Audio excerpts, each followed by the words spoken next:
Hey everybody, welcome back to the Chapter Fetch channel. Going out on the noisy VRod on a quiet Sunday. Well, it's quiet till I started the VRod anyway. Oopsie doopsie. Oopsie doopsie. This is the way. Ah, fuck.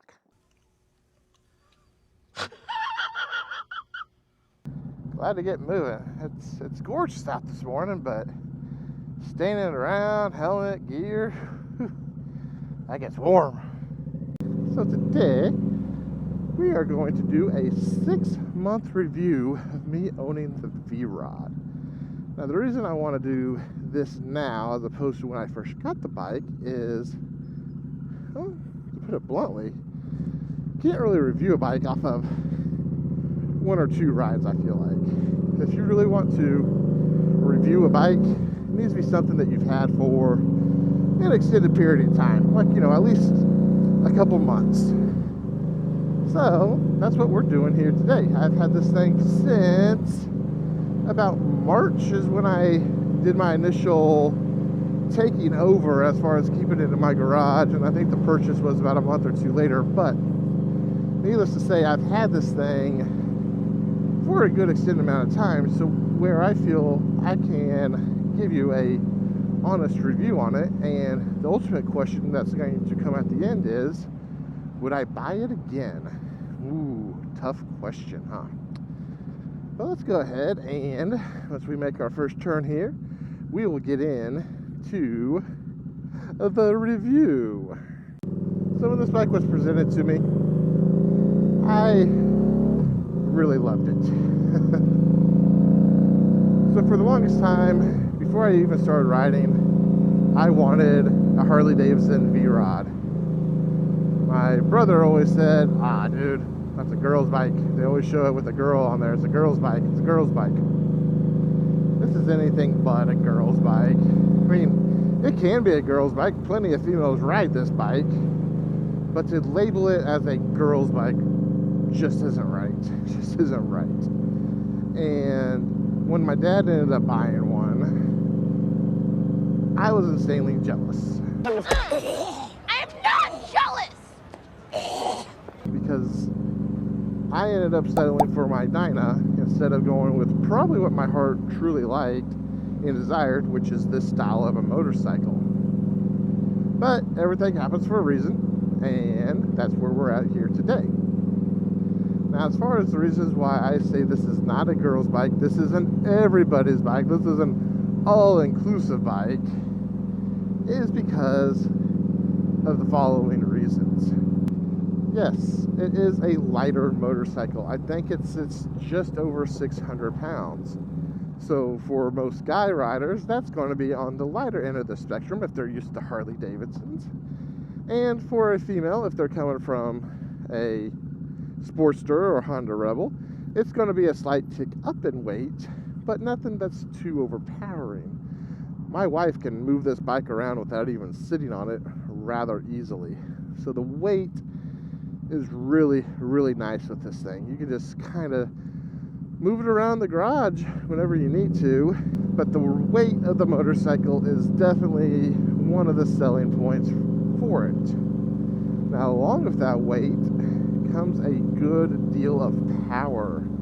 I believe with the 2012 or anything with the 1250cc motor and above, any of them that have that is going to at least have about 125 horsepower, give or take a couple, depending on if you get the night rod versus the muscle. You sacrifice a little power for torque, torque for power between those two. But when you put 125 horsepower into about a 600-pound motorcycle, the result is just a screaming machine. Now, to be fair, the stock pipes on this thing make it sound like a sewing machine.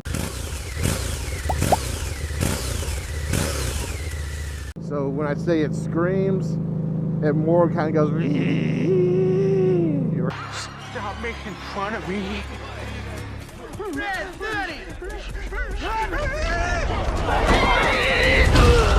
Something like that. Remedy that problem with a set of slip-ons Dad had that the guy had previously gutted, and that's what we are hearing here today. Oh, and it sounds so good. It sounds so good. But once we get it past this little 45 here, we'll give it a little taste of the old power and sound.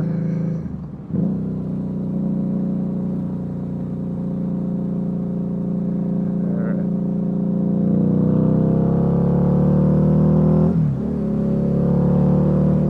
Woo! And guys, I'm not even revving it up. This thing will rev up to 9,000 RPM. I think I've kissed 7,500 once or twice. Plenty of power is what I'm saying. I don't need to be redlining this motorcycle. It's plenty quick in the 4,000 to 7,000 RPM range. That's all I really need. Now, it's nice to know that the other is there in case I need to pass or get really, really on it. But overall, it is a quick machine. Now, this will be a big step up in power from most motorcycles that you're riding. Yeah, I'm even talking to you guys with the 96, 103 twin cams, even the 107 and 114. This is a whole different finicky beast. It might feel slower off the line compared to what you have now, but man, when you twist that throttle, it's game over. The next thing I want to talk about is the handling of this motorcycle. So again, with the newer VRods, you come with a 240 rear tire in the back. Now, that's a blessing and a curse in my opinion. The blessing is it looks phenomenal. Absolutely phenomenal. I think my Sport Edge's tires are literally the same size. So it definitely gives you that muscle car, muscle bike look that we've grown accustomed to. Now, the downside of having such a big rear tire is that the bike does not handle quite as well as probably most other motorcycles you're used to handling. I'm not going to say that this handles badly, because as you can see, I can get plenty low through a corner and be just fine. I'm not even scraping at that point, going 15 over the speed limit through that corner. And it's just amazing that it can still do that. Now, when I say it doesn't handle as good, well, when I take the other bikes out, like the Dyna and whatnot, I can get through the corners so much quicker in the Dyna. It's kind of like, imagine the old car races, like if you ever watched Initial D, for example. The Dyna will catch you in the corners, but this thing will leave you in the straights. So it's kind of like that whole tale of two powers, basically. One can handle you through the corners, and the other will run away on the straights, and at the end of the day, you're neck and neck. As far as the ride goes, it's actually a fairly comfortable motorcycle. We're cruising 55 right now, so nothing too fast right now. This is only a 50. But when I have taken this bike on a couple road trips with Dad, I've had no fairing, I've had no windshield, and I can cruise 70, 75 all day long. This little chrome screen thing that's up here in the front does quite a bit of good as far as the overall wind deflection. You serious, Clark? The wind deflection is hitting me from basically right here up. So a lot of the wind that would hit me in the belly is not there, because that windscreen is at least blowing it over. Like right here is where my hand is at, and that's where it's hitting me directly at. So not terrible.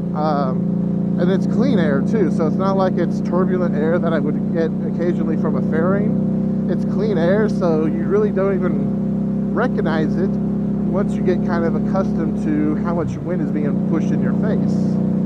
As far as the ergonomics and the seating and everything else goes, it's very, very comfortable. So this one does come with forward controls on it, which to me don't feel like a true forward. They feel kind of like a further forward mid, which is okay. My body has become accustomed to mids and even a rear set on the other bike in the garage now.